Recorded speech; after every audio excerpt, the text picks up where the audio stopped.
কাউকে মূল্যহীন বোধ করাবেন না আপনার কথার দ্বারা। যেভাবে তার দিকে তাকান, যেভাবে নিজেকে উপস্থাপন করেন, এটাই আল মাশি আলাল আরদি হাওনা, পৃথিবীর বুকে বিনয় সহকারে চলাফেরা করা, বিনম্রভাবে। আপনারা দেখবেন যে কোরআনে বিভিন্ন রকমের অহংকারের কথা এসেছে। এখন এখানে সবাই জানেন যে অহংকার হলো হৃদয়ের একটা ব্যাধি, এটা থাকে হৃদয়ের ভিতর, তাই না? কিন্তু ভিতরে যখন কোনো ব্যাধি থাকে, যেমন কোনো ভাইরাস যদি ভিতরে থাকে, বাইরে এর কিছু লক্ষণ প্রকাশ পায়, উচ্চ তাপমাত্রা, ঘাম, এই ধরনের লক্ষণ। কোরআন তুলে ধরছে অহংকারের কিছু লক্ষণ। উদাহরণস্বরূপ আল্লাহ বর্ণনা করছেন যেভাবে মানুষ অন্যের দিকে তাকায়। কোরআন বলছে যে এমন মানুষ ছিল যারা রাসূল সাল্লাল্লাহু আলাইহি সাল্লামের দিকে এভাবে দৃষ্টিপাত করত, ইয়াকাদুল্লাযীনা কাফারু লা ইউযলিকুনাকা বিআবসারিহিম, তারা এত কঠিনভাবে আপনার দিকে তাকায় যে তারা যেন তাদের দৃষ্টি দ্বারা আপনাকে মাটিতে ফেলে দেবে, এরকম কঠিনভাবে তারা আপনার দিকে তাকায়। অন্য কথায় তারা কোনো কিছু বলেনি, তারা কোনো কিছু করেনি, তাদের অহংকার কোথায় ছিল? শুধুমাত্র তাদের মুখমণ্ডলে, শুধুমাত্র তাদের চোখে। তো তরুণদের জন্য এটা একটা উপদেশ। তোমার বাবা মা হয়তো তোমার সাথে কিছু নিয়ে চিৎকার করছেন, সেটা ন্যায্য বা অন্যায্য যাই হোক, আর তুমি বসে বসে শুনছো, আর তোমার রক্ত গরম হয়ে উঠছে এবং পাল্টা চিৎকার করতে মন চাইছে, কিন্তু তুমি শুধু কুৎসিত চাহনি দিয়ে তাদের দিকে তাকিয়ে আছো। এই কুৎসিত চাহনি দিয়ে তাকিয়ে আছো, আর তোমার মা বলছেন, আমার দিকে এভাবে তাকিয়ে আছো কেন? আমি তো কোনো কথা বলিনি। তুমি কিছু বলনি, এটা পুরস্কার পাওয়ার মতো কিছু না। তুমি কিছু বলনি, এটা পুরস্কার পাওয়ার মতো কিছু না। কারণ অধ্যত্ব শুধু তোমার কথাতেই থাকে না। তবে অভিনন্দন যে তুমি কোনো কিছু বলনি, এটা অপেক্ষাকৃত ভালো, কারণ সেটা তাহলে আরও খারাপের দিকে যেত। কিন্তু এক ধরনের অধ্যত্ব, ক্রোধ এবং বিনয়ের অভাব আমাদের চোখে মুখে ফুটে ওঠে। সুম্মা নজর, সুম্মা আবাসা অবাসার, সুম্মা আদবার ওয়াস্তাকবার। শুধু যেভাবে কারো দিকে তাকান, শুধু যেভাবে ভ্রু কুঁচকান, শুধু যেভাবে চোখ ঘুরান, কখনো কখনো যেভাবে কারো দিকে তাকান, কখনো কখনো যেভাবে কারো দিকে না তাকান। কেউ আপনাকে সালাম দিয়েছে, আপনি তার দিকে তাকালেন না, অন্যদিকে ফিরলেন এবং তা উপেক্ষা করলেন, অথবা শুধু ওয়ালাইকুম আসসালাম বললেন। আপনি সালামের জবাব দিয়েছেন, কারণ তা না হলে তো গুনাহ হতে পারে, কিন্তু জবাব দিলেন খুবই নিচু স্বরে, এটা নিশ্চিত করার জন্য যাতে সে শুনতে না পায়, আর সে মনে করলো যে আপনি জবাব দেননি। এরকম যে আল্লাহ জানেন যে আমি জবাব দিয়েছি, কিন্তু আমি তাকে এটা জেনে পরিতৃপ্তি লাভ করতে দিব না যে আমি তার সালামের জবাব দিয়েছি। তো যখন সে এসে বলে যে ভাই আমি তো আপনাকে সালাম দিয়েছি, আপনি জবাব দেননি, আমি তো জবাব দিয়েছি, এটাও হাউন এর অভাব। আল্লাযীনা ইয়ামশুনা আলাল আরদি হাওনা, মানুষের প্রতি বিনয়, শিশুদের প্রতি করুণা, বয়স্কদের প্রতি করুণা, এমন মানুষদের প্রতি করুণা যারা এর যোগ্য না। আর প্রসঙ্গক্রমে এর অর্থ এটা না যে আপনাকে অপমান করার সুযোগ আপনি মানুষকে করে দিবেন। এমন পরিস্থিতি আছে আমাদের পরিবারগুলোতে, আমাদের বন্ধু বান্ধবের মাঝে, আমাদের পরিসরে, যেখানে কিছু মানুষকে অবমাননাকর হিসেবে পাবেন। এমনটা ঘটে। আপনার পরিবারে এমন মানুষ রয়েছে, কখনো কখনো আপনার পিতামাতাও এরকম হতে পারেন। এটা খুবই কষ্টদায়ক বিষয়, এটা খুবই অন্যায্য বিষয়, আর আপনাকে এগুলো সব সময় শুনতে হয়, বারবার শুনতে হয়। শ্রোতাদের ভিতরে এমন নারী রয়েছেন যাদেরকে আমি দেখতে পাচ্ছি না, তারা পর্দার আড়ালে রয়েছেন, কিন্তু তারা যে অবস্থাতেই থাকেন, হয়তো শ্বশুরবাড়ির আত্মীয় অথবা ভাই বোন বা অন্য কারো কাছ থেকে তাদের কথা শুনতে হয়, আর তাদের এটা সব সময় শুনতে হয়, আর এগুলো শুনে তাদের রক্ত গরম হয়ে যায়। তখন কি করবেন? আপনাকে তখনও বিনয় ধরে রেখে যা করা শিখতে হবে তা হলো প্রথমত সেরকম পরিস্থিতি থেকে দূরে থাকবেন। যদি জানেন যে মেজাজের ভারসাম্য হারিয়ে ফেলবেন, তখন সেখান থেকে বেরিয়ে যান। এই মুহূর্তে আমি এই আলোচনায় অংশ নিতে পারবো না, দুঃখিত, আমি একটু হাঁটতে যাব। রাগে বিস্ফোরিত হয়ে যাওয়ার আগে এটা থেকে বেরিয়ে যান। এটাই প্রথমত এবং প্রধানত ইয়ামশুনা আলাল আরদি হাওনা। যুক্তিসঙ্গতভাবেই আয়াতটিতে এর সাথে যা সম্পর্কিত, ওয়া ইযা খাতাবাহুমুল জাহিলুনা ক্বালু সালামা, অল্প অল্প করে অবিশ্বাস্য কিছু শিক্ষা এখানে প্রদান করা হয়েছে। আরবি ভাষায় ইদা অর্থ যদি না, এর অর্থ যখন। যখন বিরক্তিকর ব্যক্তিরা, যখন সেই ব্যক্তিরা যাদের নিজস্ব নিয়ন্ত্রণ নেই, এরা যখন তাদের সাথে কথা বলে, যখন মূর্খ লোকেরা তাদের সাথে কথা বলে, এখানে বলা হচ্ছে না যে যদি তারা কথা বলে, বরং আয়াতে বলা হচ্ছে যখন তারা কথা বলে। আল্লাহ আমাকে এবং আপনাকে জানিয়ে দিচ্ছেন যে এমন লোক সব সময় থাকবে যারা আমাদের উদ্দেশ্যে কথা বলবে, যারা আমাদের সাথে আলোচনায় অংশ নিবে, যারা আমাদের সাথে ভাব প্রকাশ করবে। তাদের আচরণ হয়তো ভালো হবে না, এরকমটা ঘটবে, এটা এড়াতে পারবেন না। এই ধরনের অপ্রীতিকর অভিজ্ঞতার শিকার আপনাদের প্রত্যেককেই হতে হবে, আমি সহ। এমন লোক থাকবে যারা জাহেল। এখানে জাহেল অর্থ উপলব্ধি করুন। জাহেল অর্থ শুধুমাত্র মূর্খ না। যখন মুসা আলাইহিস সালামকে গরুর বাছুর সম্পর্কে জিজ্ঞেস করা হলো, তিনি বলেছিলেন যে তোমাদেরকে একটি গরু কুরবানি করতে হবে, আর তারা বলেছিল তুমি কি তামাশা করছো? আতাত্তাখিযুনা হুজুয়া, তুমি কি আমাদের সাথে উপহাস করছো? আমাদেরকে গরু কুরবানি করতে হবে? এখানে আমাদের সামনে জটিল পরিস্থিতি রয়েছে, কিন্তু কোনো গরু কুরবানির প্রয়োজন নেই। তিনি আসলেই রেগে গেলেন। আপনারা জানেন যখন মুসা আলাইহিস সালাম রেগে যান তখন তিনি কিছু একটা করে ফেলতে পারেন।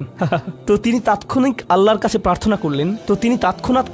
প্রার্থনা করলেন এবং বললেন, আউযু বিল্লাহি আন আকুনা মিনাল জাহিলিন, আমি জাহেলদের অন্তর্ভুক্ত হওয়া থেকে আল্লাহর আশ্রয় প্রার্থনা করি।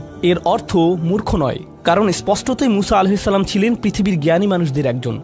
তিনি অজ্ঞতা নিয়ে কথা বলছেন না, তিনি বলছেন আমি আমার আবেগের উপর নিয়ন্ত্রণ হারানো থেকে, মেজাজের নিয়ন্ত্রণ হারানো থেকে আল্লাহর আশ্রয় প্রার্থনা করছি, এমন জিনিস বলা থেকে অথবা করা থেকে যা আমি এখন করতে চাই, কিন্তু আমাকে নিজেকে সংযত করতে হবে।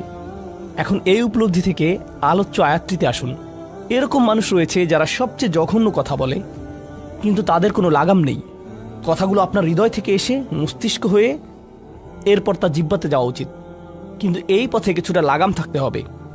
আমার হয়তো এটা বলা উচিত না, আমি কিছু একটা অনুভব করছি, হয়তো গালি বের হয়ে যাবে, সেটা গলায় পৌঁছে গিয়েছে, কিন্তু সেটা আমার মুখ দিয়ে বেরিয়ে আসা উচিত না, আমার সেটা গিলে ফেলা উচিত।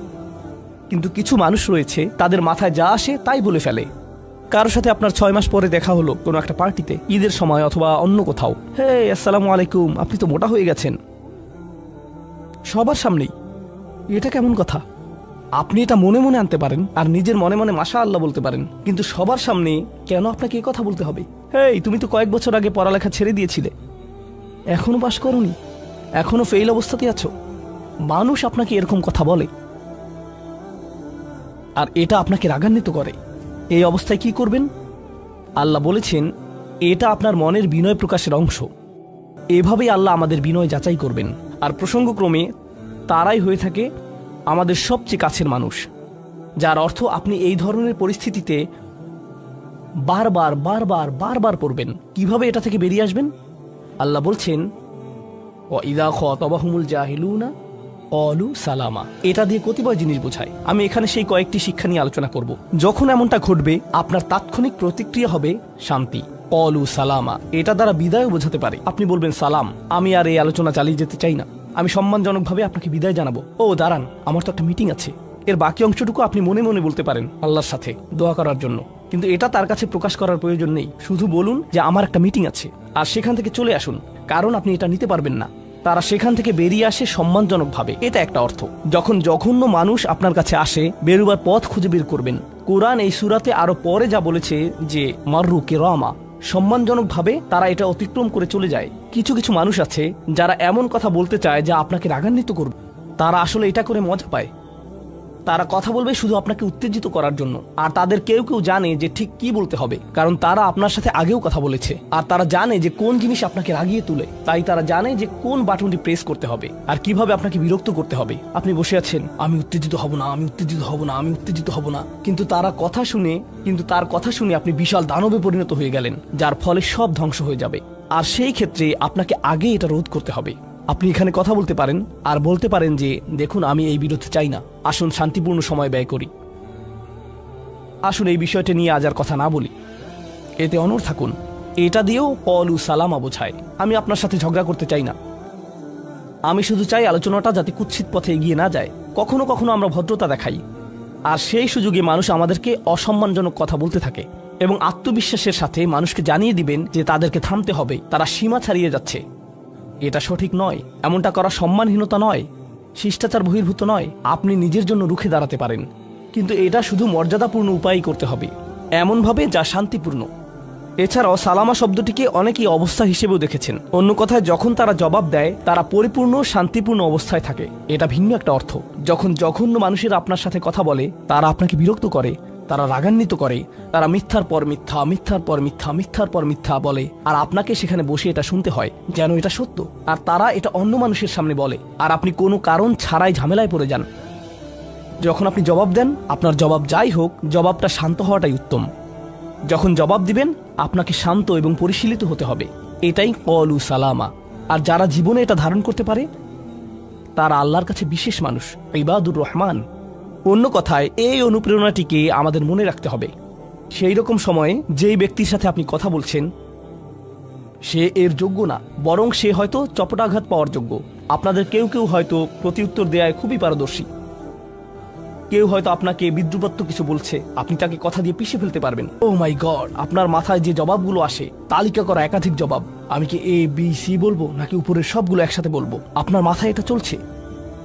আর সেই মুহূর্তে যখন আপনি বিরত হওয়ার সিদ্ধান্ত নেন, কঠিনভাবে না বলার, প্রতিক্রিয়া না দেখানোর, শান্ত থাকার সেই শক্তি অর্জনের জন্য আপনার আর আমার অনুপ্রেরণা যা হবে তা হলো, আমি ইবাদুর রহমানের মধ্যে শামিল হতে চাই। আমি ভুলে যাব যে আমি এই অপ্রীতিকর কথোপকথনে রয়েছি, কারণ ঠিক এখনই আমি আল্লাহর সংস্পর্শে রয়েছি, আর তার বিশেষ রহমত আমার উপর বর্ষিত হচ্ছে। সেই জন্যই তিনি আমাকে এই পরিস্থিতিতে ফেলেছেন, যাতে আমি তার নৈকট্য অর্জন করতে পারি। এটা আসলে একটা আশীর্বাদ। لا لا تحسب أن الدين بعيد عن حب وحياة